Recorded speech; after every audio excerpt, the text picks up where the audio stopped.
In accounting, there are various accounting principles and procedures that must be followed, one of them being the revenue recognition principle. Sounds straightforward, right? You would think it would just be recognizing revenues, which is correct. However, there is much more to it. Let's start with the main part, a revenue. What is it? A revenue is any increase in resources that is resulted from the exchange of both goods and services. For example, a baker sells a good, such as its pastries, to customers in exchange for cash payments. Similarly, a car wash company provides a service, such as washing cars, in exchange for cash payments. Now that that's out of the way, the revenue recognition principle is when revenues are recorded when they have been earned, and not just when cash is received.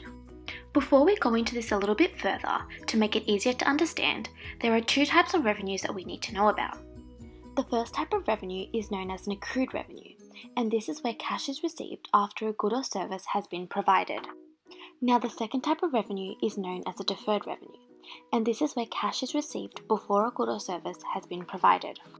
Now, you're probably thinking, how would these two types of revenues even be recorded? For example, let's say Bob hires a construction company to make renovations to his bakery on the 1st of March. The construction workers finish these renovations on the 1st of March and hand Bob an invoice for the cost of the services provided. It is not until the 1st of April that Bob finally has enough cash to pay the company for their renovation services. This is an example of an accrued revenue, where cash is paid after a good or service has been provided. The revenue for the company would be recorded on the 1st of March, as it is when the service has been provided and earned by the company, regardless of whether or not the cash has been paid or received. Now let's move on to the next example.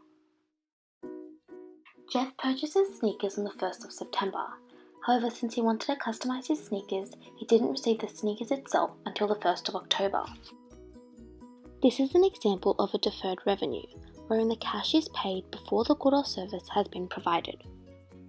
This means that the revenue would have been recorded on the 1st of October, as it is when the revenue has been earned because Jeff has already received his sneakers.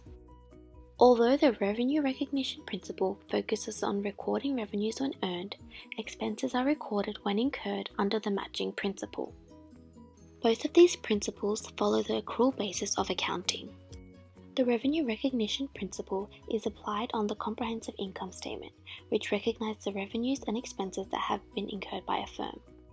I truly hope this video has helped further your understanding of the revenue recognition principle.